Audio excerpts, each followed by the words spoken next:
प्रिय बच्चों, चैप्टर 3 का पार्ट 1 वीडियो में आपने संज्ञा के बारे में जाना कि किसी व्यक्ति, वस्तु, स्थान, भाव आदि के नाम को हम संज्ञा कहते हैं। और संज्ञा के भेद भी आपने पढ़ा कि संज्ञा के यानी तीन भेद होते हैं, जिसमें जातिवाचक संज्ञा, व्यक्तिवाचक संज्ञा और भाववाचक संज्ञा। तो जातिवाचक संज्ञा में आपने देखा कि जिसमें पूरी जाति का बोध हो उसे हम जातिवाचक संज्ञा कहते हैं। और उसी में जैसे कि यानी अगर हम बालक बोलते हैं तो जातिवाचक संज्ञा, और बालक में अगर हम किसी का नाम लेते हैं मदन, मोहन, राम इत्यादि, तो वह व्यक्तिवाचक संज्ञा कहलाता है। यानी किसी विशेष व्यक्ति का नाम व्यक्तिवाचक संज्ञा और किसी पूरी जाति का नाम जिससे हो वह जातिवाचक संज्ञा कहलाता है। और किसी भी भाव को हम भाववाचक संज्ञा कहते हैं। तो अब संज्ञा के 3 भेद के बारे में हम पढ़ेंगे इसमें, जिसमें है सबसे पहले जातिवाचक संज्ञा।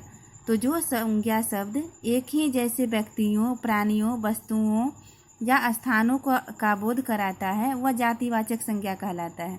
यानी एक ही जैसे व्यक्ति का, प्राणी का, वस्तु का या स्थान का बोध करवाता हो उसे हम जातिवाचक संज्ञा कहते हैं।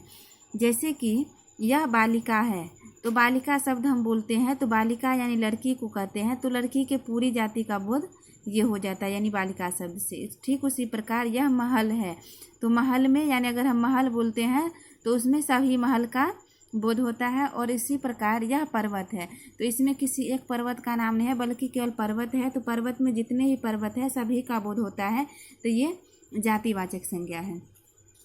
तो जातिवाचक संज्ञा में है कि जातिवाचक इन वाक्यों में यानी बालिका, महल और पर्वत आपने देखा कि जातिवाचक संज्ञा है।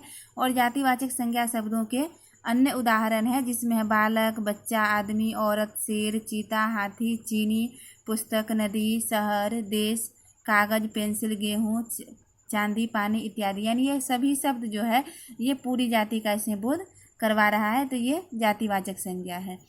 तो इसके बाद है अब व्यक्तिवाचक संज्ञा। व्यक्तिवाचक संज्ञा जो संज्ञा शब्द किसी विशेष व्यक्ति, प्राणी, वस्तु या स्थान का बोध कराता है वह व्यक्तिवाचक संज्ञा कहलाता है।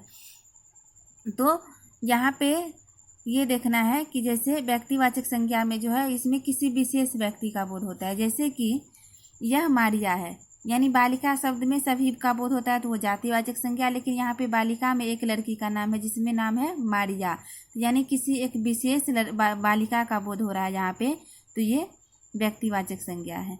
इसके बाद है यह हवा महल है। केवल महल हम बोलते हैं तो महल जातिवाचक संज्ञा होगा, और महल में यहाँ पे है हवा महल, हवा महल, ताजमहल, तो ये व्यक्तिवाचक संज्ञा है। उसके बाद है यह हिमालय है। हिमालय एक पर्वत का नाम है। केवल अगर हम पर्वत शब्द बोलते हैं तो वो जातिवाचक संज्ञा है। और पर्वत में यहाँ पे अगर हम किसी एक पर्वत का नाम लेते हैं जैसे कि हिमालय, तो हिमालय एक व्यक्तिवाचक संज्ञा यानी विशेष जिसमें हो उसको हम व्यक्तिवाचक संज्ञा कहेंगे। तो इन वाक्यों में आपने देखा मारिया, हवा महल और हिमालय व्यक्तिवाचक संज्ञा है। और व्यक्तिवाचक संज्ञा के कुछ उदाहरण और भी दिए गए हैं, जिसमें है मोहन, जैसे कोई लड़का का विशेष नाम मोहन, अहमद, पीटर, शबनम, सीता, राम, रामायण, कुरान, बाइबिल, ताजमहल, गंगा, यमुना, दिल्ली, लखनऊ, भारत, चीन, स्वर्ण मंदिर, अमृतसर और हैदराबाद। तो ये सभी जो है विशेष किसी शहर का, महल का या देश का, या ये किसी विशेष शहर का नाम है, किसी विशेष व्यक्ति का नाम है, किसी विशेष लड़की का नाम है, किसी विशेष महाग्रंथ का नाम है। तो ये सभी जो है विशेष दिया गया है जो व्यक्तिवाचक संज्ञा के अंतर्गत आते हैं। इसके बाद है भाववाचक संज्ञा में कि जो संज्ञा शब्द किसी गुण, दोष, स्वभाव या दशा के भाव का बोध कराता है। यानी जिस संज्ञा शब्द से किसी का गुण, उसके अवगुण का यानी दोष, स्वभाव का या दशा का यानी उसके अवस्था का बोध होता है वह भाववाचक संज्ञा कहलाता है। जैसे इसमें है कि खिलौना देखकर गरिमा की उदासी दूर हो गई, यानी उदासी यहाँ पे एक भाव है, तो ये भाव उदासी जो है ये एक भाववाचक संज्ञा हो गया। इसके बाद है पकड़े जाने पर चोर की खूब पिटाई हुई, यानी पिटाई में यहाँ पे पिटाई भी जो है एक भाववाचक संज्ञा है।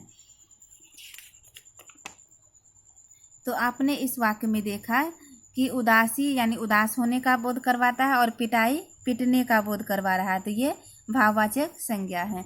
भाववाचक संज्ञा के कुछ और भी उदाहरण है, जिसमें है कि बचपन, बुढ़ापा, ईमानदारी, सच्चाई, यानी सुंदरता, हंसी, मोटापा, मिठास, चालाकी, चतुराई, दूरी, मित्रता, शत्रुता।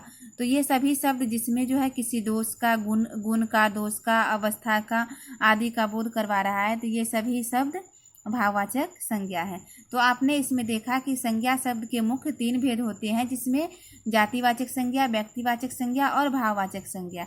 इसके अलावा यह भी जानना है इसमें कि अलग अलग समूहों के भी कुछ नाम होते हैं, यानी अलग अलग समूह का कुछ नाम होता है। जैसे कि अगर लोगों का समूह हो, यानी लोगों की भीड़ हो, तो ये भीड़ यानी यहाँ पे समूह, यानी लोगों की समूह है जिसको हम भीड़ कहते हैं।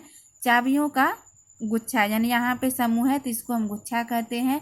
नोटों का यहाँ पे समूह, जिसको हम नोटों की गड्डी बोलते हैं। तो ये शब्द जो दिया गया, भीड़, गुच्छा और गड्डी, ये समूहों के नाम हैं, तो इन्हें समूहवाचक संज्ञा कहा जाता है।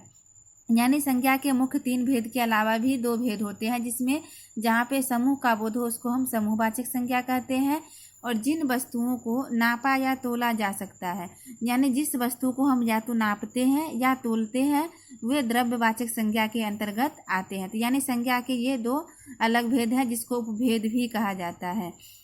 तो उपभेद में ये है समूहवाचक संज्ञा और द्रव्यवाचक संज्ञा। तो द्रव्यवाचक संज्ञा का उदाहरण है जैसे 1 लीटर तेल, यानी तेल को जो है हम नाप सकते हैं। उसी प्रकार 5 किलोग्राम गेहूँ, जिसको हम 5 किलोग्राम गेहूँ जिसको हम तोलते हैं, और 2 मीटर कपड़ा, यानी इसको भी हम नापते हैं। तो इसमें देखा आपने तेल, गेहूँ और कपड़ा, जिसमें तेल और कपड़ा को तो नापा जा सकता है, जबकि गेहूँ को हम तोलते हैं।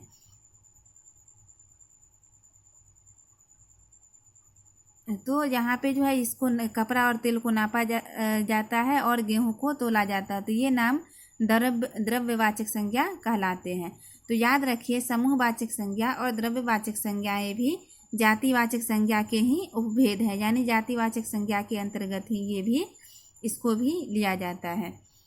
तो संज्ञा में बस इतना ही पढ़ना था। आज के लिए बस इतना ही। बहुत बहुत धन्यवाद।